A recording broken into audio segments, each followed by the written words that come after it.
Olá, boa noite. Estamos entrando no ar com mais um resumo do dia, o seu jornal da noite da Causa Operária TV, nesta quinta-feira, último dia do mês de setembro de 2021.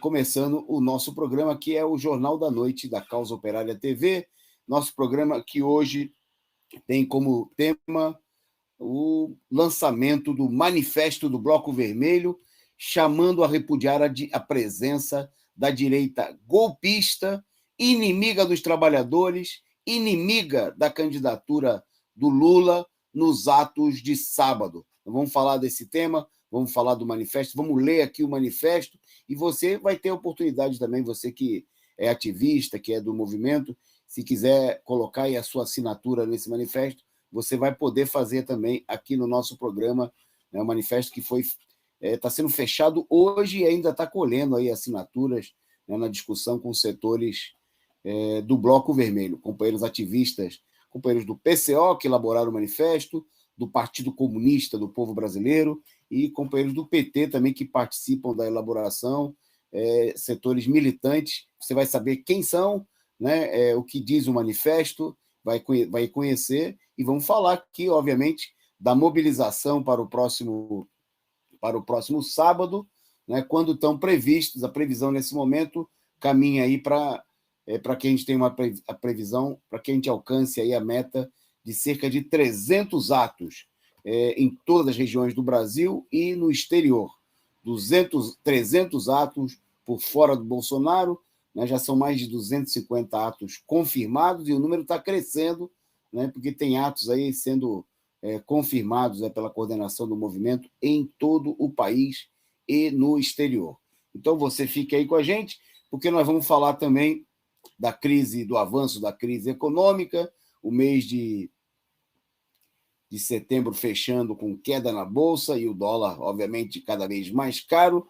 Vamos tratar aqui também da declaração do presidente da CUT, destacando a importância fundamental nesse momento, que é colocar fim ao governo Bolsonaro. O Sérgio Nobre destacando essa situação. Por sua vez, o presidente golpista e ilegítimo Bolsonaro, em sua live de quinta-feira, rindo e zombando da população e, mais uma vez, procurando zombar de quem é contra o suposto tratamento precoce.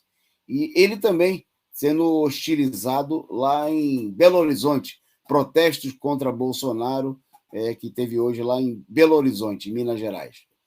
E destaque internacional, o presidente espanhol zombando do pedido, um ex-presidente espanhol zombando do presidente Luiz López Obrador do México, que pediu aí um pedido de perdão, né? E você vai saber por quê, o que foi esse pedido de perdão do Obrador, presidente mexicano, e por que aí o ex-presidente espanhol está zombando aí da colocação feita pelo López Obrador, presidente do México. Bom, a gente começa mandando aí um forte abraço para vocês que já acompanham a nossa transmissão, que estão presentes aqui conosco, né? Começando aqui pelo Socorro Wixson, mandando aí o seu mandando ela, a Socorro mandando o seu superchat e convocando todas as ruas, né? Ela lá diretamente da Europa, mandando aí a sua contribuição. Você pode contribuir de todo lugar do mundo. E nesse começo de programa eu quero que você contribua com a gente, chamando o pessoal, esteja onde você estiver, para assistir aqui o nosso programa, o Jornal da Noite da Causa Operária TV, né? E você pode contribuir convidando todo mundo, né, para vir assistir o resumo do dia e também participando aqui dos debates e contribuindo, como fez também a companheira Cecília Maria e sou eu, presentes aqui no nosso chat e já mandaram aí bom exemplo aí a sua contribuição. Um salve para eles, um salve também para muitos dos nossos amigos, internautas que já estão participando aqui conosco, o Fabiano Proletário, o Sou Eu, o Marlon Silva, o Antônio Martínez, que também está por aqui com a gente, o Estúdio MS, o Walter dos Santos, o Duarte, o Aurélio dos Santos, sem chance, né? Destacando aí a vaia que o Bozo recebeu em Belo Horizonte no dia de hoje. Nosso companheiro Duarte, sempre presente, participando aqui das nossas transmissões.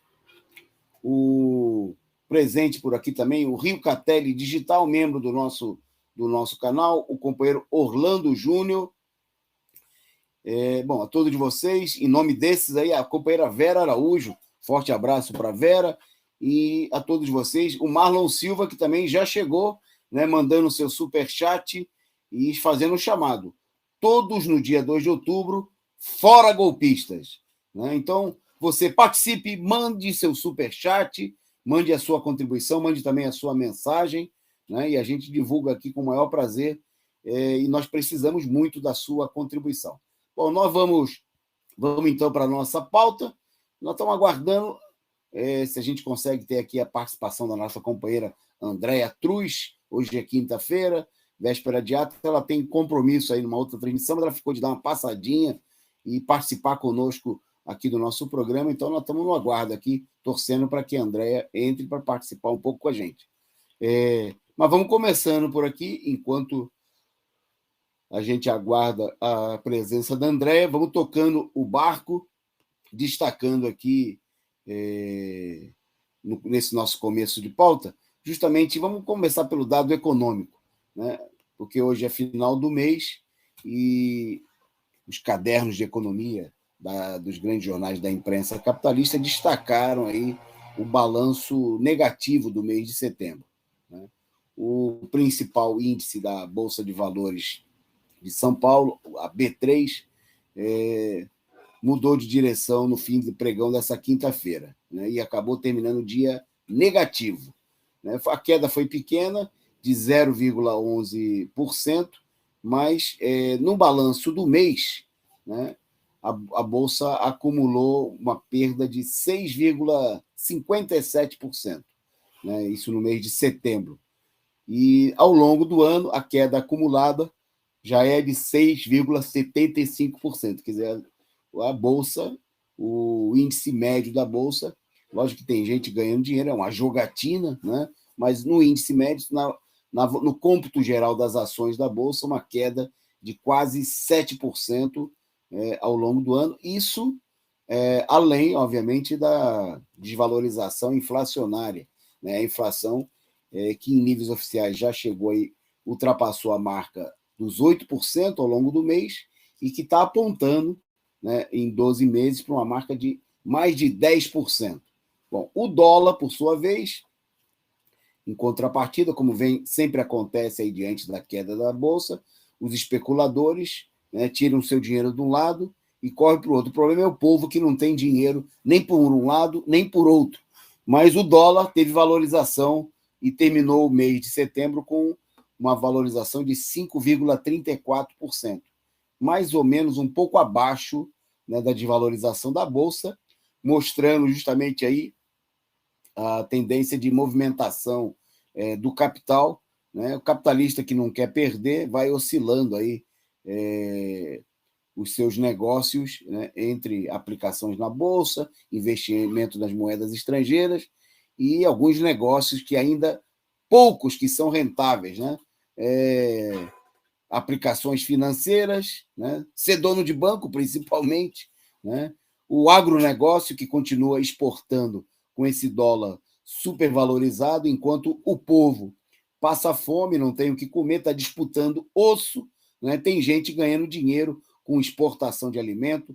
O Brasil, por exemplo, né? Ontem nós mostramos aquelas imagens chocantes do Rio de Janeiro, né? Onde o pessoal disputava restos de carne, né? De fragmentos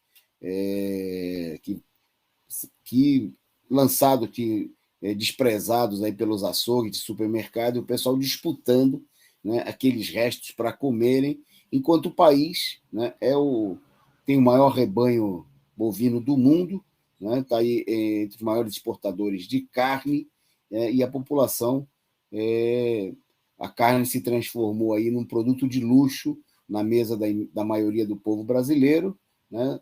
só não é deixou de ser um hábito, né? É uma coisa cada vez mais rara, e enquanto o país continua exportando carne, continua exportando tudo para garantir o lucro de um grupo muito, muito, muito reduzido, né, de gente que está ganhando dinheiro com a situação da valorização do dólar, né, enquanto a população passa fome. E, infelizmente, não é só a carne que está faltando. Né? Bom, a Andréia está chegando por aqui, ela, para a nossa alegria, quinta-feira, né, ela já está presente entre a gente. Eu vou já passar a palavra para ela e já vou pedir para ela, ela já está aí com a gente na nossa pauta, para chegar comentando o novo leilão do petróleo. Né? Parece que está previsto aí o leilão de áreas, inclusive em áreas aí, muito importantes para a preservação ambiental, mas a política parece que é destruir tudo. É isso, Andréa? Boa noite a todos que estão aqui. Pois, mas é óbvio, né, Toninho? Né? Quando se fala em destruir, é com esse governo, não é? Essa semana o Paulo Guedes já tinha falado, né, que a ideia dele era ampliar esse processo de privatização, né, Banco do Brasil, a própria Petrobras, Previdência, enfim, né, passar o pano em tudo. E agora temos mais um leilão. O problema desses leilões, né, Toninho, é que são em blocos, no caso, né? Inclui blocos de petróleo próximos a Fernando de Noronha, o Atol das Rocas, né? É uma região de biodiversidade única, uma área de preservação integral, né, que é fundamental para manter a subsistência de todas as atividades de pesca e turismo. Esse leilão está sendo marcado para o dia 7 de outubro. Né? Olha, Toninho, é complicado, viu? Porque a nota técnica, por exemplo, do ICMBio apontou esses riscos, né, de inclusão desses blocos, né, da bacia do Potiguar, por conta dessa proximidade com o Parque Nacional, né, o Marinho de Fernando de Noronha, e a reserva biológica do Atol das Rocas. Esse leilão pode ser realizado ainda em 2021, e é óbvio, né, que a intenção, Toninho, é ampliar cada vez mais, né, como disse ontem o Lula, né, para alimentar a saga, né, a grana, não é, dos acionistas estadunidenses, sobretudo os acionistas estadunidenses que estão se dando muito bem nesse processo de privatização, né? A Agência Nacional de Petróleo deixou esses ambientalistas e os pesquisadores extremamente preocupados, né? Até porque ele incluiu essas áreas que são extremamente importantes para a biodiversidade. Eles mostram que eles não têm interesse nenhum, né, Toninho? A Petrobras já não tem uma função social há muito tempo, né? A função social, inclusive, resguardava essa questão ambiental, né? A própria Petrobras tinha, né, inclusive, um estudo, né, voltado para os biocombustíveis, né? E agora está tudo, indo para o buraco. A grande questão é essa, né, Toninho? Vão privatizar? Não sei. Se privatizar, vai privatizar por um preço abaixo desse, né, do valor de mercado, porque ninguém também, né, já sabe que o Brasil, né, tá ali, né? A gente pode, né, pega aqui, joga ali, não precisa pagar muito caro, né? Tá ali, abriu a xepa. Eu brinco que o Paulo Guedes tem o catálogo da Avon, né? Ele fica lá com aquele catálogo da Avon e não sabe o que mais ele vende, né? E é isso que a gente tem para hoje. É isso. E boa lembrança sua da declaração do Lula, né, de que tudo isso daí é para sustentar aí um punhado de especuladores, né? O Brasil com uma riqueza imensa como essa do petróleo, né? Quando descobriram aí o pré-sal e as reservas gigantescas, se criou toda uma expectativa de que essa riqueza imensa, que é do povo brasileiro, né, do nosso território, fosse usada aí para melhorar a educação, a saúde. Se aprovou, inclusive, a destinação de recursos nesse sentido, mas aí veio o golpe, né? Isso aí foi jogado na lata do lixo, e a pressa da privatização tem a ver com essa situação de dilapidar o patrimônio, né? A gente está pagando aí a gasolina a mais de R$ 7, né? Ontem eu conversei com vários motoristas de Uber, né? O Uber que demitiu aí 15 mil trabalhadores, né?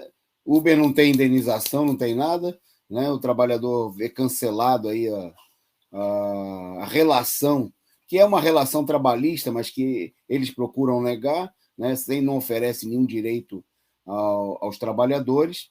E no meio dessa situação, a gente viu aí o pessoal está impossibilitado de trabalhar. Só quem ganha é o aplicativo. Né? O motorista tem que trabalhar quase 24 horas por dia para ganhar aí um trocado, né? Enquanto a empresa ganha rios de dinheiro. Bom, é a mesma coisa que a gente vê aí na área do petróleo. Né? Eles querem entregar tudo e quem ganha são os estrangeiros. Hoje eu também vi comentários do pessoal lembrando, né, que o general que preside a Petrobras está ganhando quase 200 mil de salário. Quase não. São 252 mil reais. Perdão a minha falha, exatamente. Mais de 250 mil. Né? E você trabalha há quantos anos? Eu trabalho há mais de 45 anos. Já juntou 252 mil no seu salário? Entendeu? É isso. É totalmente absurdo, né? E supostamente ele foi colocado lá para conter a alta de preços, né? E aí nós estamos vendo como é que ele está contendo, né? É a farsa, né, do governo Bolsonaro e da direita, né? Supostamente todo golpe era para parar a sangria da Petrobras, né? Tinha aquelas imagens, que não lembro das imagens na Rede Globo, né, do dinheiro saindo pelos dutos da Petrobras, né? Não esqueçamos de José Serra. Exatamente. O vampiro. Exato. O vampiro mor, né? Porque o outro é o vampirão, mas esse é o vampiro mor, né? Exatamente. Bom, é a política de lapidação e que reforça a necessidade da mobilização para colocar abaixo esse governo, porque não é um problema de falta de recursos, né? O problema é que os recursos estão sendo dilapidados e entregues aí para o grande capital internacional. Bom, eu fico perguntando onde é que está a Standard & Poor's numa hora dessa. Desculpa te cortar, sabe? Pode falar, não. Não é? A Standard & Poor's, lembra que ficava Risco Brasil com a Dilma, Risco Brasil. Acabou, né? Não tem mais a Standard & Poor's, né? Ela simplesmente, né? Não tem mais crítica, não tem mais nada. Não sei se eles mudaram de ramo, né? Vai saber, né? Se mudaram, viraram acionistas, né?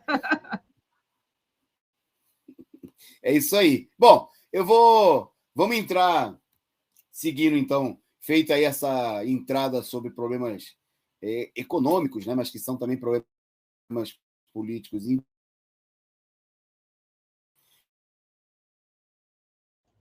Toninho, acho que deu uma travada. Será que foi impressão minha? Bom, então eu agora vou tomar o lugar do Toninho e vou, então, falar sobre a divisão da terceira via, né? Enquanto o Toninho não vem. Quando o Toninho chegar, a gente muda aqui a pauta, de repente ele volta e pega. Cresce a crise política. A divisão da terceira via é obstáculo. O Lula falou essa semana do vestibular. Sérgio Moro, em 2022. Na verdade, acho que é interessante. Ontem eu falava. Para candidato. TV 247, a gente falava que viu uma matéria que eu achei ótima, que a terceira via é o povo brasileiro, não é? Toninho, você voltou? Não, Toninho ainda não voltou. E a terceira via é a vontade do povo brasileiro. Eu acho que a grande questão é essa. Eu acho que o setor, né, do mercado financeiro, a grande imprensa, tanto o Estado de São Paulo quanto a Rede Globo e a Globo News, né, que fez no domingo aquele monobate, né, não foi nem um debate, porque todos tinham a mesma intenção, né, que é manter essa política econômica e tirar o Lula da jogada, então não é um debate, mas efetivamente eles pontuaram ali, né? Ô, Toninho, eu tomei esse lugar aqui, já estou me achando aqui, poderosa. Eu estou falando um pouco da minha pauta, eu continuo. Então, vamos embora. E aí eu comentava, né, do monobate que teve no domingo, né, porque não foi um debate, né? Todos querem exatamente a mesma coisa. E a proposta da terceira via é essa, né? Na verdade, há uma tentativa, né, de criar essa terceira via, né? E divisão da terceira via é obstáculo da candidatura do Sérgio Moro. Até porque é interessante, né, Toninho? Eu não vi até agora o PSDB falar de Moro, não é? O PSDB não falou de Moro, você não vê, né? Eles estão fechando entre eles, você não vê a própria direita ali, né? Pegando ali o Moro. Tinha um partido, agora eu esqueci. Eu acho que é o Cidadania, não, é o Podemos, né? Que tinha o Moro como um grande ali, né? Um presidenciável. Quem vai querer Moro, né, Toninho? Ninguém quer o Moro. Então, essa terceira via provavelmente vai para o saco, até porque o que aconteceu foi o seguinte: nós temos aqui, peraí, deixa eu só pegar aqui rapidinho, que eu perdi uma informação que eu achava muito interessante. O Sérgio Moro, ele tem a possibilidade de se candidatar, né, para 2022, esse é o grande desespero, né? Agora, o que eu acho importante, Toninho, a gente levar em consideração é que eu vejo a direita como uma das ideias, né, do pensamento da direita, é voltar, então, a defender a Lava Jato, depois dessa vergonha que foi a Lava Jato. Quer dizer, você colocar Moro como presidenciável, para além de você querer barrar o Lula, é você querer passar um pano tremendo para a Lava Jato e para toda aquela, né, aquele jogo, né, que foi extremamente sujo do pessoal ali do Sul. Portanto, eu vejo a candidatura ali como realmente, né, não vejo uma saída. O ex-Sérgio Moro, né, o ex-Sérgio Moro é ótimo, o ex-juiz Sérgio Moro, ele vem para o Brasil para iniciar uma série de conversas, né, com lideranças políticas e empresariais para definir a candidatura nas eleições de 2022. A minha preocupação é essa, a cegueira, tanto dessas lideranças políticas quanto desse setor empresarial, não é, que não compreendeu, não é, o que foi a Lava Jato, como a Lava Jato destruiu o Brasil, como a Lava Jato criou um processo de criminalização da política, não é, acho que a consequência principal é esse Brasil que foi para o buraco, literalmente, né? E aí, para fechar, né, faz tempo que ele tenta, não é, se manter como candidato para 2022, a terceira via perdida, completamente perdida, não sabe se fica com o Eduardo Leite, com o PSDB, ou se procura um novo candidato. Agora, tenta mais uma vez com o Sérgio Moro. A minha grande questão é essa, Toninho, não é? Quem são esses empresários que vão levantar ainda a Lava Jato, né?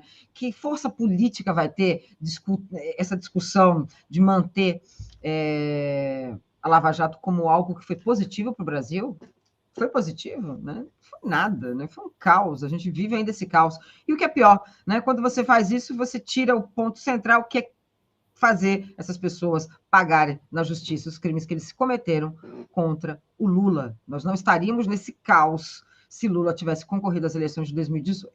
Né? Acho que esse é o ponto, né, Toninho? Isso mesmo, Andréia. Bom, antes de seguir aqui na nossa pauta, o pessoal viu aqui a confusão da internet, né? Cai, não cai, e o pessoal aproveitou até para comentar que é o resultado, o Marcos Moreira, dizendo que é o resultado da internet privatizada. Mas é o que eu falo, privatiza que piora, não é? Privatiza que piora, é o slogan, entendeu? E como disse o Bolsonaro essa semana, e pelo menos isso ele tem razão, tudo pode ficar ainda pior. Não, e a outra que foi, né, o máximo, que ele falou assim, você acha que qualquer lei absurda, qualquer coisa absurda que eu mande fazer, os militares vão fazer, não foi nem qualquer, né? As coisas absurdas que eu mando eles fazerem, eles não vão fazer. Então ele tem certeza, entendeu? Que ele é o teatro dos absurdos, né? Bom, seguindo aqui na pauta, agradecer ao superchat aí do LC29, obrigado aí, contribuindo. Vocês sigam aí o bom exemplo do LC, do Marlon, do Sou Eu, da Socorro, da Cecília, e continuem contribuindo conosco, né? Ajudem a sustentar aqui essa imprensa combativa, independente, revolucionária. Bom, eu vou fazer o seguinte, produção, eu vou deixar o manifesto mais para frente, para a gente aproveitar um pouquinho mais que a Andréia está conosco, já que ela tem um compromisso daqui a pouquinho, e a gente pegar mais alguns comentários com ela sobre temas importantes. Vamos falar dos atos, né? E queria destacar que vou passar para a Andréia comentar as importantes declarações do presidente da CUT, né, que colocou que a tarefa mais importante é o fim do governo Bolsonaro. Eu vou pedir para a Andréia comentar a notícia e também falar qual a expectativa aí que ela está vendo, ela que conversa com bastante gente no trabalho jornalista que ela tem, como é que ela está vendo as expectativas aí em torno do ato. Olha, Toninho, apesar de não ser o 5º dia útil, eu tenho que falar porque não tem jeito, né? Classe trabalhadora conta o 5º dia útil para poder sair de casa, né? Eu acho que esse ato ele é muito importante pela perspectiva simbólica, né? O 2 de outubro, próximo da nossa Constituição, aniversário da nossa Constituição, mas mais do que isso, né? É levantar um ato contra os desmandos de Bolsonaro. A gente tem que acabar com esse governo, e acabar com o governo não é só tirar o Bolsonaro. Por isso que eu acho que é muito importante a chamada da classe trabalhadora, né, Toninho? Porque a classe trabalhadora que tem sentido, não é? Na barriga, não é? Literalmente, e no bolso, o que tem sido o governo Bolsonaro. Então, o Sérgio Nobre convocou a classe trabalhadora a ocupar as ruas no dia 2 de outubro, e fazer uma manifestação gigantesca. A tarefa mais importante é pôr fim ao governo Bolsonaro. Portanto, ele chama, né, ele convocou hoje, na quinta-feira, no dia 30, todos os brasileiras e brasileiros para protestos contra o presidente Jair Bolsonaro. De acordo com o Sérgio Nobre, a principal tarefa é lotar as ruas de todas as capitais e cidades do país com a bandeira de fora Bolsonaro, até porque a situação é muito difícil, né, Toninho? Cada dia que ele permanece no governo é mais miséria, é mais desemprego, mais mortes, né? Ele fala até, eu vou até ler rapidinho a fala do Sérgio Nobre, que acho que é muito importante. Ele fala assim, este sábado é dia de luta, né? Conclama o Sérgio Nobre, ele fez esse vídeo nas redes sociais, ele fala, cada dia que Bolsonaro permanece no governo é mais miséria, mais desemprego, e mais morte. E não há tarefa mais importante para nós trabalhadores do que o fim desse governo genocida e que extermina o futuro e os sonhos da classe trabalhadora brasileira. E eu acho que é o ponto central, né, Toninho? A gente tem que... E aí, não é? Para complementar, não é? Passou da hora, né, da gente aumentar, né, não só a capilaridade das cidades que vão para esse evento, e aí sim as cidades aumentaram, parece que já estão em torno de 200 cidades que vão fazer esse movimento contra o Bolsonaro, mas a gente ficar nas ruas e, claro, né, com as nossas bandeiras, com as nossas camisetas, com as nossas palavras de ordem. Eu acho que a primeira palavra de ordem é contra a privatização, pelo fim, né, da PEC 32, a PEC do corte de gastos, e tirar, né, Toninho, tirar esse governo, porque as pessoas estão comendo osso de patinho a R$13, vivendo um capitalismo selvagem. Então, eu acho que essa chamada do Sérgio Nobre, da CUT, né, e o ponto central, né, que a CUT leva, né, ela coloca ali que é a pior crise da história, né? Os motivos que para exigir o impeachment de Bolsonaro é esse. Nós vivemos o pior momento da nossa história republicana do Brasil, né, Toninho? Então, as ruas, né? No dia 2, vamos lá, mais uma vez vou te encontrar lá na Paulista, manifestando, porque a gente não tem muita saída não, né, Toninho? Ou vamos para a rua, né? Ok, Andréia. Vamos ver, quem sabe dessa vez a gente consegue, no final, tomar pelo menos um cafezinho. Pois a gente outra, sempre combina de se encontrar aqui. Vamos combinar que podia ser uma cervejinha, porque olha... É lógico, exatamente. Não? Quente, né, André? Tomar pelo menos uma cervejinha. Porque a gente sempre fala aqui de se encontrar, mas a gente se tromba no meio da multidão. Se tromba, não é? Só se tromba, literalmente. Bom, mas antes da Andréia sair, vou passar para o... Vou explorar mais um pontinho aqui, porque nós vamos mostrar aqui, daqui a pouco a gente vai falar dos atos, né? Vamos divulgar os principais atos, e vamos mostrar aqui o manifesto que o Bloco Vermelho vai divulgar nos atos desse sábado. Mas antes eu queria... Hoje teve a live do Bolsonaro, né? Quinta-feira é dia do Bolsonaro fazer a sua tradicional live. Aí nós temos aí rapidinho um trechinho do vídeo da live e o Bolsonaro zombando de quem é contra o tratamento precoce. Solta o vídeo para a gente, produção, e aí a Andréia se despede fazendo um breve comentário aí sobre ele. Tem um pessoal garganta aí que fala, não tem comprovação científica. Eu já vi muita gente. Quando o bicho recebe um positivo, ele treme, fala fino, toma qualquer negócio. Tem comprovação científica? Não tem. Se você for infectado, mesmo tomado a vacina, procura um médico. Que esse médico vai seguir recomendações do Conselho Federal de Medicina, que não foi ouvido na CPI. Tá, se editou agora, vou ter que... Eu leio tudo que está aqui? Está sublinhado, gente. Tá, tem muita coisa para ler aqui. Não sei se repetiu a nota anterior. O que o Conselho Federal de Medicina diz? Não diz nem sim, nem que não para o tratamento inicial. Diz que deve procurar o médico, em comum acordo com o médico, decide que vai ser receitado. Tem que ser respeitada a autonomia médica, é isso mesmo? Agora, a maioria dos médicos que eu tenho conversado, reservadamente, andando pelo Brasil, médicos militares, civis, adotam o tratamento inicial. Daí eu pergunto, por que você não fala? Para não ser perseguido.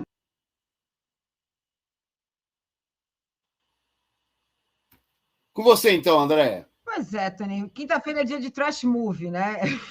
Filme Z, não é nem filme B. É incrível. Como pode, né? Como a gente pode aguentar um negócio desse? Pois é, Toninho, é um escárnio, né? Na verdade, ele só lida com isso. O importante é que ele fala para o público dele, né? Ele fala exatamente para esse público que tem que continuar comprando a cloroquina, né? Tem que continuar tomando ivermectina, que tem que continuar fazendo esse tratamento precoce, que continua propagandeando o governo dele. Então, essas lives, ele efetivamente ele conversa com com o eleitorado dele, mas que não traz absolutamente, né, nada de informação, Toninho, nada de informação. É um crime você ter um presidente da República, né, que hoje, inclusive, né, na CPI, o empresário, agora esqueci o nome dele, ele, né, começou já a fazer ali, falar da ivermectina, da cloroquina, e ele falou assim, olha, você pode ser preso, você está falando algo que não é verdade. Isso aqui não é comprovado cientificamente, isso aqui não é comprovado pela OMS. E imagina Bolsonaro, não é? Mas é isso, né, Toninho? Ele fala, né, efetivamente, as lives de quinta-feira, o Trash Movie, né? O filme Z é para conversar com o bolsonarismo, mas é também para criar todo um processo, né, de notícia, né? Ele vive com esse processo de notícia, de escárnio, né? Ele se diverte com isso, tira a onda de quem, né, quem está doente, tira a onda das famílias, das pessoas que perderam seus parentes por conta, né, desse uso também, né, de medicamento precoce e de uso, né, como algo que pudesse trazer algum tipo de solução. E a única coisa que me irrita, Toninho, é que a gente tem que aprender, enquanto esquerda, né? Acho que a esquerda tem que aprender a não propagandear, né? A gente fica muito tempo perdendo. Olha, aquela história mesmo da pizza lá na rua, né? A esquerda falou. Eu fiquei o dia inteiro passando o vídeo do Gilberto Gil na ONU, fazendo propaganda de Lula nas redes sociais, para tirar um pouco essa ideia, né, de Bannon, né? Isso aí é muito articulação de Bannon. Mantém uma live, coloca lá um monte de, né, absurdos e ele consegue ficar na mídia como esse fanfarrão que ele é para esse eleitorado dele, né, Toninho? Por isso que a gente tem que tirá-lo ontem. Ok. André, obrigado pela sua participação. A gente se encontra no sábado e semana que vem você está de volta aqui eu estou de volta beleza? novamente. Beleza. E, ó, vamos ver se a gente toma essa cerveja. Combinado, hein? Um abraço. Tá massa, então, gente. Ó, até lá. Valeu, gente. Tchau. Obrigado. Falou. Bom, a gente segue aqui, segue na nossa pauta. Vamos falar, então, agora, vamos entrar num tema central do nosso programa, que é justamente os atos. Primeiro vamos falar dos atos dos atos programados e depois vamos destacar aqui o manifesto do Bloco Vermelho, né? Inclusive para você ter acesso, saber quem está assinando, que setores, qual é a discussão, e inclusive você pode aí também acrescentar seu nome aí nesse manifesto. Bom, vamos lá. Em primeiro lugar, destacando até o começo da tarde, a gente tinha cerca de 250 atos previstos em todo o país, né? Esse número vem crescendo, vem sendo acrescentado. Tem atos aí em todas as capitais, né? Vou destacar aqui alguns locais, principalmente as capitais, para o pessoal se informar. E amanhã você pode ter acesso aí nas redes sociais, no diário Causa Operária, causaoperária.org.br. Por exemplo, no Acre, o ato acontece em Rio Branco, na Gameleira, às 16 horas. Já em Manaus, o ato vai ser uma caminhada na Praça da Saudade, a partir das 15 horas. Em Belém, também tem caminhada, e a caminhada acontece, caminhada São Brás, às 8 horas. O pessoal vai fazer cedo em Belém, hein? O pessoal vai caminhar cedinho. Na capital do Amapá, em Macapá, na Praça da Bandeira, às 16 horas, né, realizado o ato. Ainda no norte, Porto Velho, Praça das Três Caixas d'Água, às 15 horas. E em Roraima, em Boa Vista, no Centro Cívico, a partir das 9 horas. Bom, já em Palmas, na Avenida JK, 8h30 da manhã. Tem ato em todo o Nordeste, né? Eu destaco aqui os atos de Maceió, na Praça Centenário, às 9 horas da manhã. Em Salvador, tradicionalmente, o local tradicional, Campo Grande, às 9 horas da manhã, também está marcado o ato da capital baiana. Em Fortaleza, né, o ato acontece na Praça da Bandeira, às 8 horas. Lá em Juazeiro do Norte, do nosso companheiro Lino, o ato acontece na Praça da Prefeitura, também às 8 horas da manhã. Bom, no Maranhão, em São Luís, o ato acontece na Praça Deodoro, a partir das 8h30. Já em João Pessoa, né? A caminhada está marcada para acontecer na Liceu Paraibano, às 9h da manhã, e em Recife, né, o ato acontece na Praça Casa Forte, às 17h30. Ah, não. Esse aí é uma agitação amanhã. Né? Já no sábado, o ato acontece na Praça do Derby, às 10h da manhã. Teresina, né? No Piauí, o ato está marcado para a Praça Rio Branco, 9h da manhã, em Natal, na Midway, a partir das 15h. Se eu estiver falando algum lugar errado, vocês me desculpem, nem todos os lugares, embora eu conheça aí a maioria das capitais, mas lembrar os nomes aqui, e a gente pode estar trocando alguma coisinha, mas a referência serve para você se localizar, já que aqui tem gente de todo o país assistindo o nosso programa. Tem ato no Aracaju, no Bar da Draga, Coroa do Meio, às 14h30. Bom, em Brasília, na capital federal, chegando agora no Centro-Oeste, o ato está marcado para o Museu Nacional às 15h30. Em Goiânia, o ato político e cultural é na Praça do Trabalhador, às 8h da manhã. Em Campo Grande, na Praça do Rádio, às 9h. Outro ato importante, né? Vários atos em Mato Grosso do Sul, mas outro ato destacado, o de Dourados, que acontece na Praça Antônio João, às 8h da manhã. Vai ter aí uma representação importante dos indígenas, né? O pessoal, os comitês se mobilizando, alugando ônibus para ter uma grande manifestação. Bom, em Cuiabá, na Praça Alencastro, a partir das 15h. Chegando no Sudeste, em Vitória.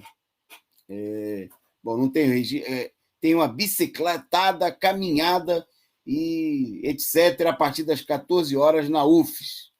Em Belo Horizonte, Praça da Liberdade, às 15h30. Bom, no Rio de Janeiro, o ato principal, tem vários atos, né, mas o ato principal acontece na capital, a partir das 10h da manhã, né, até saindo da região da Presidente Vargas, até a Cinelândia, às 10h da manhã. Bom, em São Paulo, o ato é às 13h, na Avenida Paulista, né? Nós vamos estar se concentrando ali um pouco mais para frente do MASP, logo ali em frente ao MASP, né? Os comitês de luta marcaram de se encontrar na Peixoto Gomide. Vamos se juntar aí o Bloco Vermelho, né? Amanhã, então, junto ao MASP, né? O Bloco Vermelho, você pode chegar mais cedo aí, a partir das 13h. O ato foi marcado para mais cedo, já numa... Aí nós queríamos já deixar uma crítica aqui, numa espécie de acordo que divulgaram aí, porque a polícia queria que terminasse mais cedo. É um negócio estranho, porque o horário das 14h, começando mais tarde, 14h, 15h, como aconteceu das outras vezes, tinha se mostrado um horário adequado. Né? Então, bom, mas vamos lá. 13h na Paulista. Vamos ver o Sul para a gente terminar. Começando justamente pelo Paraná. Né? O ato da capital Curitiba, na Praça Santos Andrade, a partir das 16h. Já em Santa Catarina, onde a gente discutia ontem, o pessoal estava comentando se tinha ou se não tinha o ato, mas o ato está marcado para a Praça da Alfândega, 14h. Né? Uma presença aí dos trabalhadores da CONCAF, que estavam em greve, movimentos populares, comitês de luta se articulando para uma forte presença. Vai ter lá também, como em várias outras capitais, a bateria Zumbi dos Palmares. E em Porto Alegre, eu ainda não falei, no ato da capital, do Rio Grande do Sul, no Largo do Glênio Pérez, a partir das 14h. Né? Bom, tem a lista completa, você encontra aí no site da CUT, também vai estar publicada no nosso site amanhã, né, a partir das... Logo de manhãzinho, você pode acessar causaoperaria.org.br e ter acesso também. Bom, São Paulo, então, o ato às 13 horas, só para confirmar, porque o pessoal tinha perguntado aqui no site, ok? Hoje me lembrando o problema do frio, mas acho que o pessoal resolveu enfrentar aí, né, o frio. Haja chuva, haja sol, né? Tem ato em Florianópolis, tem ato no país inteiro, tem atos também no exterior, né? Estão marcados atos, entre outros lugares, aí, na Alemanha, na Argentina, na Áustria, né? Bélgica, Canadá, na Dinamarca, nos Estados Unidos, em Boston, em Nova York, também no sul da Flórida. Na Espanha acontece ato em Barcelona, Madrid, em Sevilha. Na França tem ato em Paris. Na Holanda tem ato em Haia. Na Itália acontece ato em Roma. Também está previsto ato em San Juan, em Porto Rico. Em Portugal, né, atos em Braga, Lisboa e Porto. No Reino Unido, da companheira Carla, né, tem atos em Londres, em frente à Embaixada do Brasil, e na Suíça, em Zurique, né? Também está previsto ato, né? Então, a lista completa, amanhã a gente dá mais detalhes, mas a lista, como eu disse, à disposição no Diário Causa Operária, causaoperária.org.br. Bom, vamos para o tema central, então, o nosso manifesto, né? Eu queria compartilhar aqui com vocês. Vamos destacar aqui na nossa pauta um manifesto, um texto construído aí com a contribuição de muitos companheiros, né? Iniciado a partir de uma discussão, companheiros da direção do Partido da Causa Operária, dos comitês de luta, do Partido Comunista do Povo Brasileiro, e também com a participação de companheiros do PT. Depois, vou destacar aqui já algumas pessoas.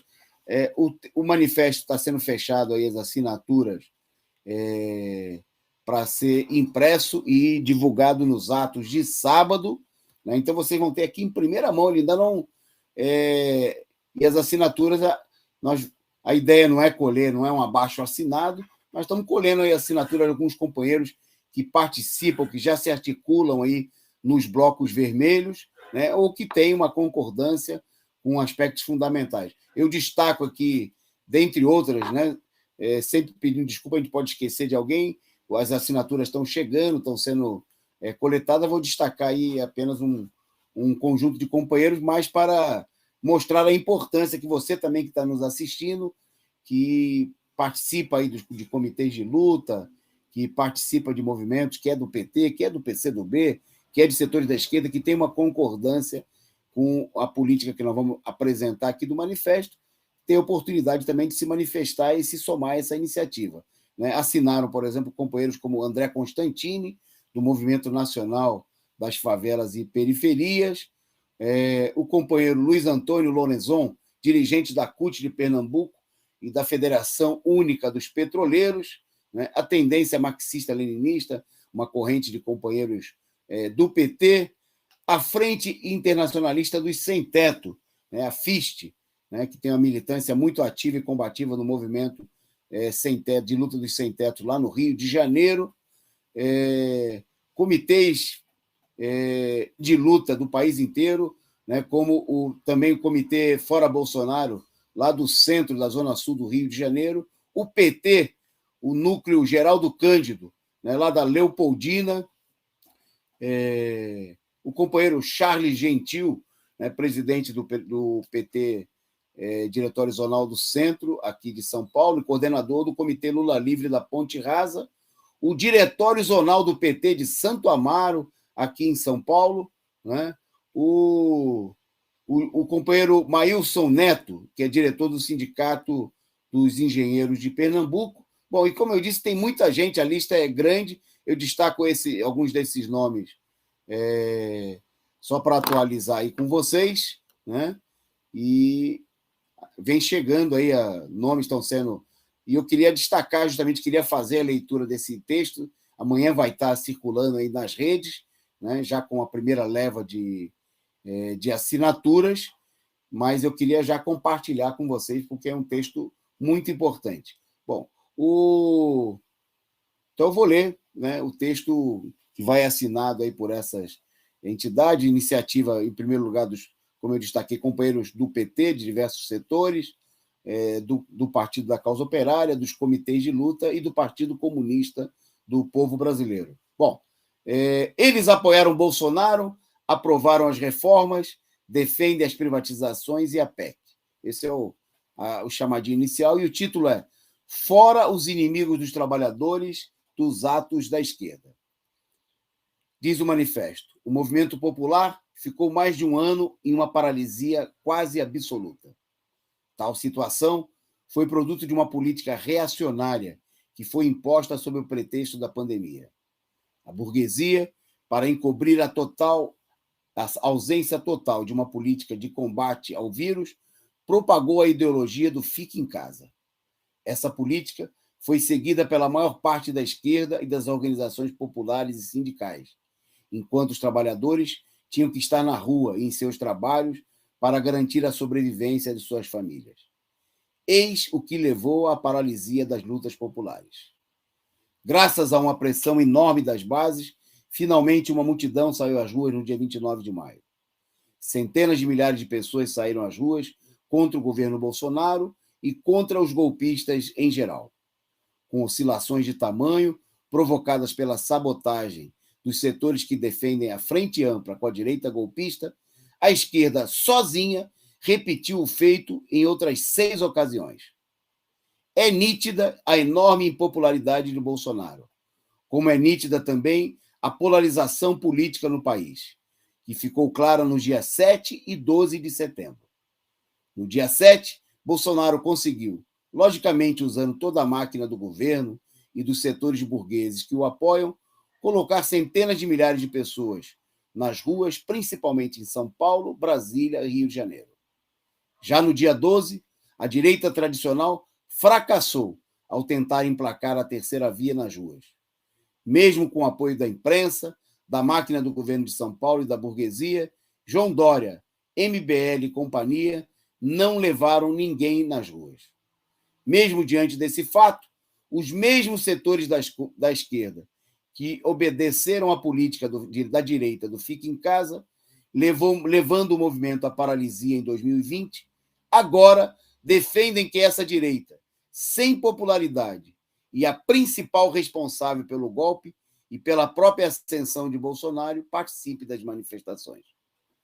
Esses setores da esquerda dizem que não é possível mobilizar as ruas sem a presença dessa direita, ignorando os fatos. Na realidade, por trás das justificativas, o que está por detrás é a política, é a tentativa de uma construção da frente ampla, que não é nada mais do que uma aliança com os golpistas da direita tradicional.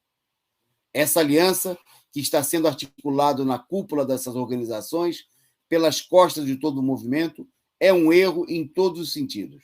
Primeiro, ela só serve para dar uma aparente popularidade, usando a mobilização da esquerda para os impopulares da direita golpista.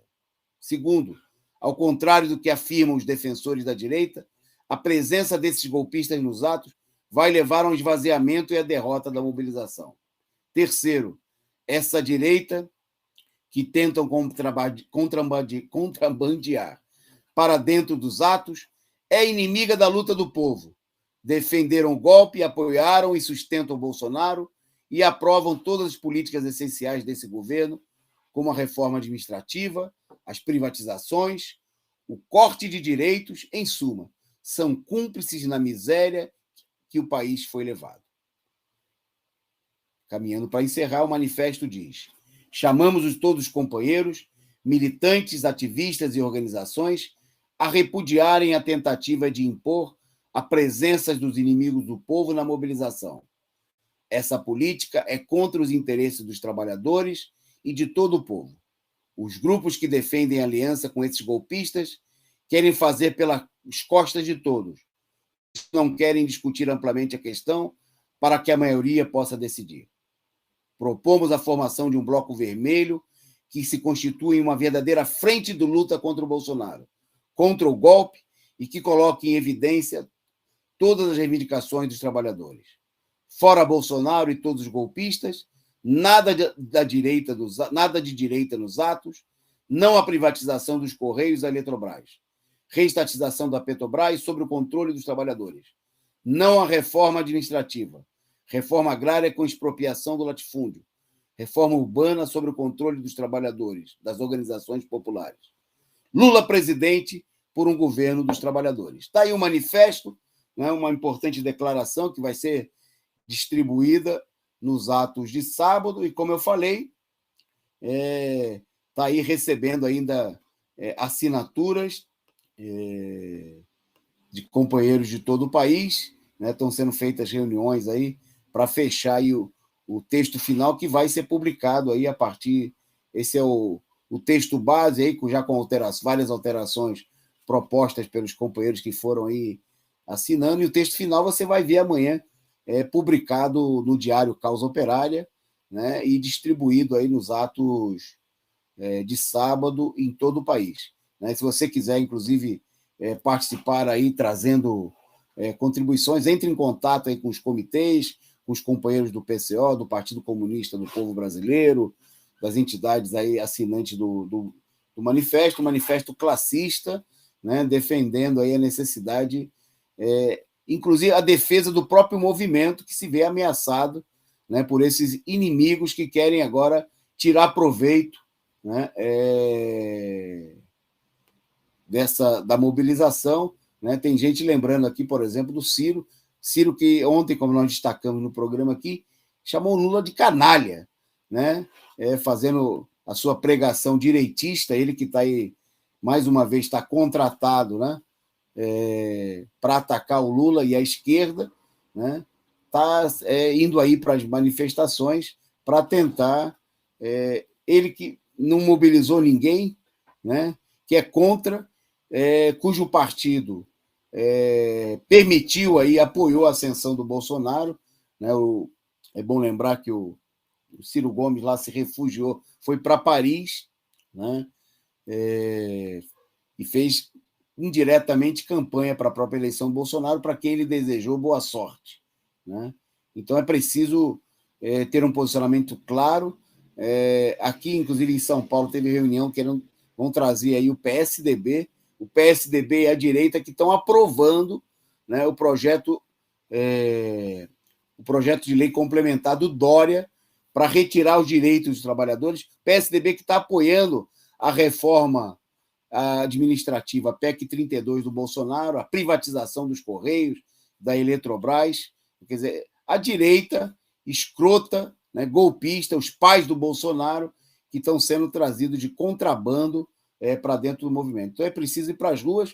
Eu queria destacar também um fato aí assinalado aí, tendo bastante ênfase na nossa imprensa, que é a campanha desses setores contra a candidatura do Lula em meio à mobilização.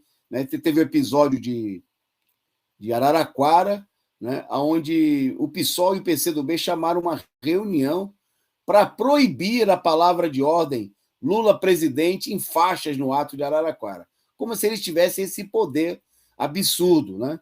O que levou, inclusive, a que companheiros aí da CUT, do PT, se retirassem da reunião, no caso do presidente do Sindicato dos Metalúrgicos, companheiro representante da POS, uma posição totalmente absurda, né? Numa aberta sabotagem, né, que é a tentativa da direita, tentar controlar os atos, para que os atos não expressem aquilo que as organizações de luta e o povo brasileiro quer, né, que é uma mudança efetiva, cuja expressão eleitoral, né, é a candidatura do ex-presidente Luiz Inácio Lula da Silva. Então é preciso impulsionar essa perspectiva, né, não só não abaixar a bandeira, como levar a bandeira. Então, o nosso convite é todos aos atos, né, com camiseta em favor da candidatura do Lula, faixas, né, estão sendo confeccionadas aí pelos comitês de luta em todo o país, faixas aí defendendo essa perspectiva política, para pintar os atos de vermelho, né, nada de se render à política direitista aí, de usar as cores da direita, né, a esquerda, os trabalhadores têm que usar as cores da esquerda, vamos pintar os atos ainda mais de vermelho, né, com cartazes, adesivos, bandeiras, camisetas, né, tudo de vermelho no sábado, para impulsionar uma perspectiva de luta e dizer que nós não queremos, de maneira nenhuma, o controle da direita sobre as manifestações, né? Em São Paulo tem caravanas aí vindas de todas as regiões do país, vai ter ato logo cedo em Campinas, mas os companheiros estão vindo para cá também para participar da manifestação. Então vamos se juntar, todos unidos lá na Paulista, né, no Bloco Vermelho. Amanhã nós estamos em detalhes, e vamos dar detalhes dos Blocos Vermelhos também em outras capitais, para você que nos acompanha, né, participar aí, junto com os comitês de luta, com os companheiros do PCO, com os companheiros combativos, classistas aí do PT, que vão estar juntos aí nessa empreitada, ok? Bom, então, esse é o recado principal. Eu queria... Tem mais um videozinho aí para mostrar, né? É um videozinho curto, mas Bolsonaro foi hoje a Belo Horizonte, onde recebeu dos mineiros o devido tratamento, né? Bolsonaro fez discurso, né? E no discurso ele fala que o país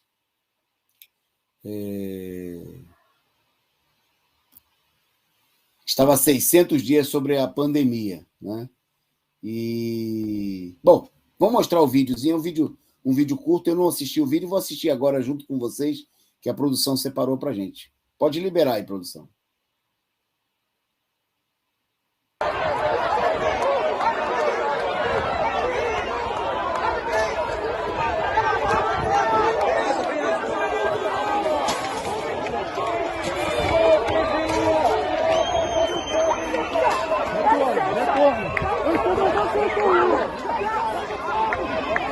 Eles estão impedindo.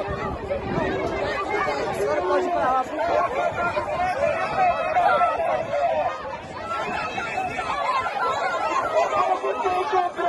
O povo tem que entrar!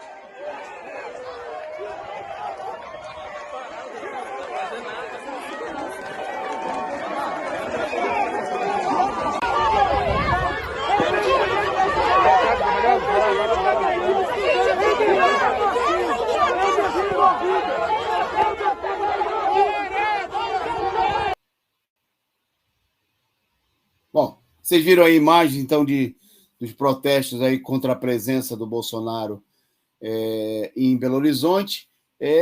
Tá pouco. É o começo, parabéns aos companheiros que foram lá protestar, mas nós precisamos justamente reforçar a unidade dos setores classistas, combativos, para fazer de todo o país um lugar insuportável, não só para o Bolsonaro, mas para toda a direita, né? Essa direita que está fazendo o povo sofrer, né? Que levou aí à morte de mais de 600 mil brasileiros, né? Que está fazendo o povo passar fome, precisa ser devidamente tratada, escorraçada nas ruas, né? Em todo o país. Bom, a gente caminhar para o finalzinho, só destacar aqui uma breve nota internacional. O presidente mexicano, o Luiz Obrador, pediu inutilmente, né, diga-se de passagem, ao rei de Espanha que a Espanha se desculpe pelos excessos e genocídio dos povos tradicionais ocorridos durante a colonização da América.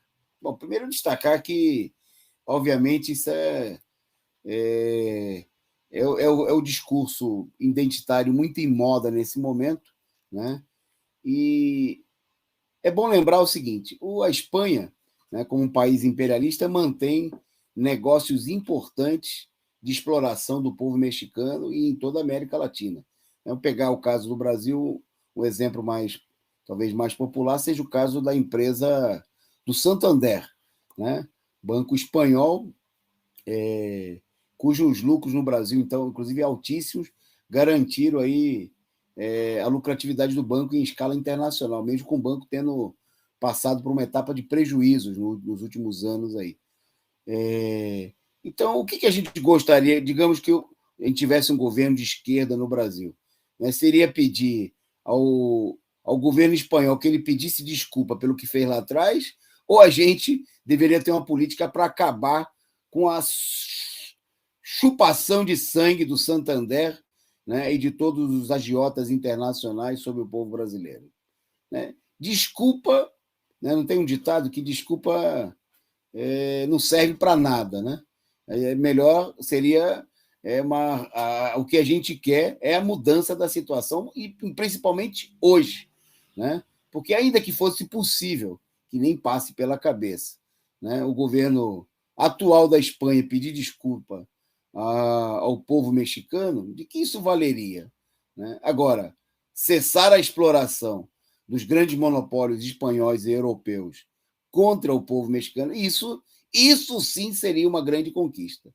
Né? Obviamente que a política do Obrador corresponde a essa política do pessoal que quer mais palavras do que resultados concretos. Né? Esse movimento identitário que tem se tornado comum é o pessoal que faz ações, eles chamam de ações midiáticas. Né? Na realidade, é uma ação de publicidade. Né? Porque a única coisa que daria para o governo espanhol seria publicidade, se ele fizesse isso, e para o povo mexicano, absolutamente nada. É como os atos que a gente viu aí nos últimos dias do pessoal queimando estátuas no Brasil, mas que resultado concreto para a população pobre e oprimida hoje no Brasil, nesse momento, nenhum. Pelo contrário, uma política, inclusive, reacionária, né? Porque é a política de querer negar e de querer atacar a própria história do país, né? Da Constituição do Brasil enquanto nação. E se a gente não defende, com todos os erros e acertos, a história do povo brasileiro, a luta pela Constituição, né, de uma nação brasileira, o que nós vamos defender? O quê? Uma nação que não existe?